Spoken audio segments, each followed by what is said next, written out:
옛날 옛적 작은 마을에 한 청년이 살고 있었습니다. 그의 이름은 놀라우리만치 평범한 김선환이었습니다. 하지만 그의 삶은 그다지 평범하지 않았습니다. 그는 항상 사람들에게 친절했고 도움의 손길을 내밀었으며 마을의 모든 이들에게 사랑받는 존재였습니다. 사람들은 그를 선한 영향력이라 부르며 그의 곁에 머물기를 좋아했습니다. 어느 날 김선환은 남쪽 산 아래에 살고 있는 노인을 도와드리기 위해 길을 나섰습니다. 그는 노인이 얼마나 외로운 생활을 하고 있는지를 알고 있었고 그에게 필요한 물품을 가져다 주기로 했습니다. 길을 걷던 도중 그는 소매치기들에게 돈을 잃어버리고 울고 있는 어린 소년을 발견했습니다. 소년은 하늘을 바라보며 이렇게 말하고 있었습니다. 이 세상은 너무도 냉혹해 착하게 살아가는 것이 무슨 의미가 있을까? 김선아는 소년에게 다가가서 따뜻한 미소를 지으며 말했다.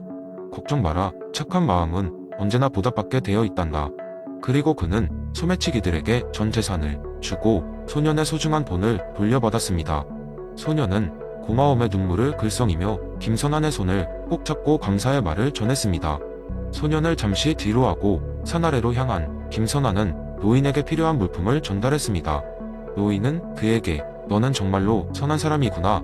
그래서 내가 존재하는 것만으로도 이 마을은 더 밝아진단다라고 말했습니다. 그는 마을 사람들에게 김선환의 선행을 이야기하며 그의 이름이 더욱 알려지게 만들었습니다.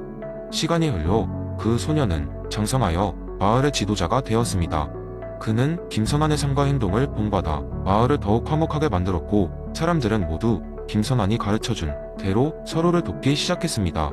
김선환의 삶은 결국 마을 전체에 변화를 가져왔고 그의 이름은 전설처럼 퍼졌습니다. 오랜 세월이 지난 후 김선환의 이야기는 맹자의 성선설과 함께 학자들의 학문 재료가 되었습니다. 학자들은 김선환의 삶을 성선설의 실증적인 예시로 받아들였고 맹자가 말한 선한 마음을 잘 키워나가는 것이 얼마나 중요한지를 깨달았습니다. 이 이야기 속에서 배우는 메시지는 맹자가 말한 성선설의 본질을 담고 있습니다. 사람의 본성은 선하다는 믿음에서 출발하여 그 본성을 어떻게 지속적으로 발휘하고 확장할 것인가는 각자의 선택에 달려있다는 것입니다. 우리 모두 각자에게 주어진 선한 본성을 가꾸고 세상을 밝히도록 노력해야 하겠지요.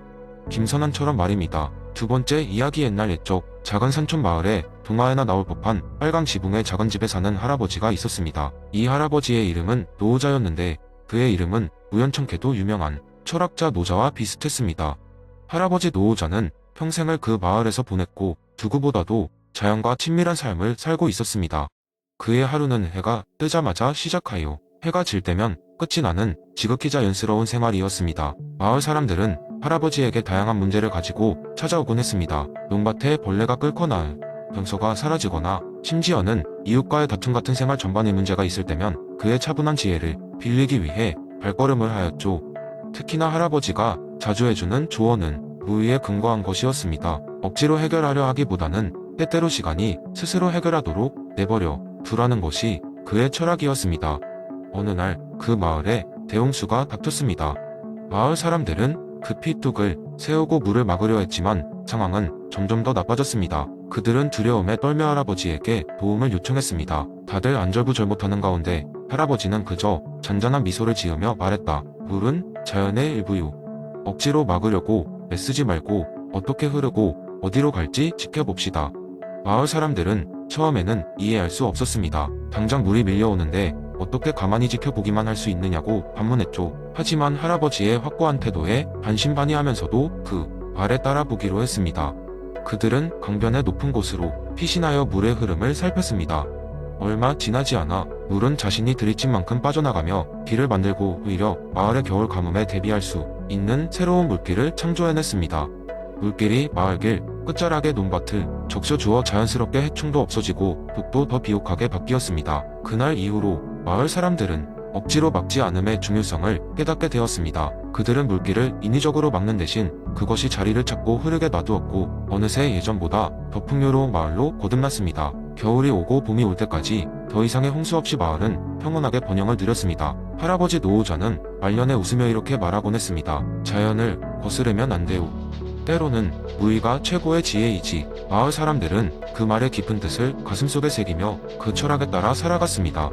노후자 할아버지의 썰은 시간이 흘러도 오래도록 마을에 전해져 내려왔고, 그 교훈은 오늘날까지 사람들에게 자연과 조화롭게 사는 법을 알려주며 삶에 참된 의미를 되새기게 해주었습니다. 결국 무의란 아무것도 하지 않는 것이 아니라 하되 자연스럽게 하라는 것을 일깨워준 셈이었습니다. 세 번째 이야기. 조선시대의 어느 푸른 가을날, 경상북도의 외딴 시골 마을에 이황 선생의 제자인 김군이 살고 있었습니다. 김군은 매일 아침 해가 뜨기 전에 일어나 이황 선생의 가르침을 따라 도덕적 수양과 학문에 매진했지만 그의 마음속에는 해결되지 않은 질문이 하나 있었습니다. 그것은 바로 이황 선생이 그렇게 강조하던 이와 기의 진정한 의미였습니다. 김군은 그 답을 찾기 위해 어느 날 아침 이슬을 맞으며 이황 선생의 집을 방문했습니다. 그날은 마침 아침 안개가 짙게 드리운 날이어서 마치 세계 자체가 하나의 신비한 수수께끼처럼 느껴졌습니다. 김군은 마당에 들어서자마자 이황 선생을 찾아뵈었습니다. 선생님, 이와 기의 합일이 실제로 무엇인지 알길 원합니다. 김군은 인사를 드린 후 조심스럽게 물었습니다. 이황 선생은 그의 궁금증을 눈치채고 잠시 생각에 잠겼다가 부드러운 미소를 지으며 말했습니다. 김군아, 오늘 아침 안개가 가득하구나. 보통 때라면 마을 전체가 선명하게 보일 텐데 지금은 마치 꿈속에 있는 것 같다. 이 안개 속에는 이와 기가 함께 춤을 추고 있단다. 이황 선생은 잠시 말을 멈추고 김군을 데리고 뒷마당으로 나갔습니다. 뒷마당에서 이황 선생은 오래된 항아리를 가져오더니 물을 가득 채우기 시작했습니다. 이 속에 무엇이 보이느냐? 라며 물으셨습니다. 김군은 당연히 물입니다. 선생님, 이라고 대답했습니다. 이황 선생은 조용히 고개를 끄덕였습니다. 그래, 물은 기다. 하지만 이 물은 이제 우리가 만져보고 볼 수 있는 형태를 가진 기체에 있다. 그렇다면 그 물은 왜 그 안에 갇혀있는 것일까? 그것은 항아리의 형태, 그것이 바로 이란다. 김군은 여전히 이해가 가지 않았습니다. 그래서 이황 선생은 항아리의 물을 흙바닥에 조금 붓고는 물었습니다. 물은 여전히 거기 있지만 이제는 다른 형태로 변화했지 땅에 스며들어 보이지 않게 되었다. 이것이 기의 특성이다. 기는 형태를 가지지만 독립적이지 않고 이는 원리를 제공하지만 형태가 없어 보이므로 그 자체는 보이지 않는다. 김군의 얼굴에 서서히 깨달음의 빛이 스며들었습니다. 그의 마을에서도 사람들은 각자 다양한 형태로 살아가지만 모두 하나의 공동체라는 더 큰 원리에 의해 조화를 이루고 있음을 깨달았습니다. 곧 그날 밤 김군은 마을 사람들이 모인 자리에서 이야기를 나누었고 사람들은 자신들의 삶에 비추어 다시금 이해의 폭을 넓혀갔습니다. 항아리와 그 안의 물, 김군이 말했다. 우리가 사는 이 세상 물이 자신은 형태를 가지고 있지만 본질은 보이지 않을지도 모른다. 그러나 우리가 서로를 이해할 때에야 우리는 진정한 이와 기의 조화를 이룰 수 있을 것이다. 이 재미있는 이야기는 김군이 마을 사람들에게 단순한 물과 항아리를 통해 이 기론의 묘미를 전한 날을 기점으로 오랫동안 사람들의 가슴에 남아 그들의 삶을 풍요롭게 만들어 주었다고 전해집니다. 네 번째 이야기. 옛날 조선시대에 율곡 이이의 이기호발설에 깊은 감명을 받은 한 젊은 선비가 있었습니다. 이름은 김진수로 그는 매일같이 율곡의 저서를 탐독하며 이론의 깊이를 이해하고자 노력했습니다. 그의 집에는 방 한 구석에 가득 차 있는 책 더미와 율곡의 초상화가 걸려 있을 만큼 그는 율곡에 심취해 있었습니다. 어느 날 밤 김진수는 꿈속에서 마치 꿈과 현실이 혼재된 이상한 세계에 빠지게 되었습니다. 그는 자신이 익히 알고 있던 조선의 마을이 아니라 온갖 기묘한 존재들이 공존하는 환상적인 세계에 서 있었습니다. 그곳에는 말을 하는 동물들, 하늘을 나는 물고기들, 그리고 불빛을 바라며 춤을 추는 나무들이 있었습니다.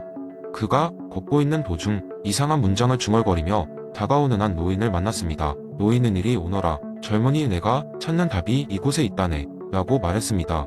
김진수는 호기심에 이끌려 노인을 따라갔습니다. 노인은 그를 이론과 사물이 필요에 따라 서로 영향을 주고받는 거대한 광장으로 데려갔습니다. 광장 한가운데에는 투명한 구슬이 있었고 그 속에는 끊임없이 변화하며 서로 상호작용하는 푸른 빛과 붉은 빛이 담겨 있었습니다.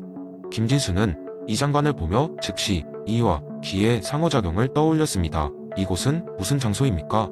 김진수가 물었습니다. 노인은 미소를 지으며 말했습니다. 이곳은 바로 이론과 실체가 만나 함께 춤을 추는 공간이라네.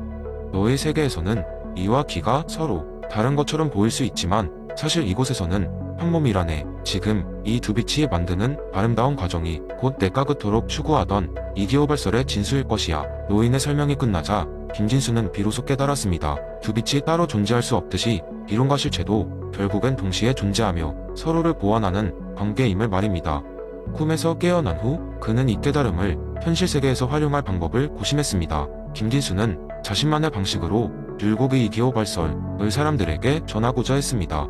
그는 마을 광장에 컵과 물로 이루어진 대형 예술작품을 세우기로 했습니다. 각각의 컵에는 투명한 물이 담겨 있었고 컵들이 모두 연결되어 있어 한 곳에서 물이 부어지면 물이 각 컵들 사이를 흘러 모양을 만들게 했습니다. 마을 사람들은 김진수의 작품을 보며 신기해했습니다. 작품 자체가 하나의 물리적 실체였지만 빛과 기의 상호작용을 상징적으로 표현했습니다. 김진수는 사람들에게 이 물결은 우리 삶의 모든 원리와 움직임을 의미합니다. 물과 컵이 개별적일 때는 그냥 물과 용기일 뿐이지만 함께할 때 새로운 세계를 창조합니다. 라고 설명했습니다. 그날 이후로 김진수의 작품은 자연스럽게 조선 사람들에게 이와 기의 관계에 대해 생각하게 하는 매개체가 되었습니다. 그는 예술과 철학이 결합하여 사람들의 삶에 영감을 줄 수 있음을 경험했고 그것이 모두 이기호발설에서 비롯되었다는데 감사했습니다. 이렇게 김진수는 그의 시대에서 율곡, 이이의 깊은 철학적 사상을 일상생활에서 새롭게 적용하여 사람들에게 널리 알리는 역할을 하게 되었습니다.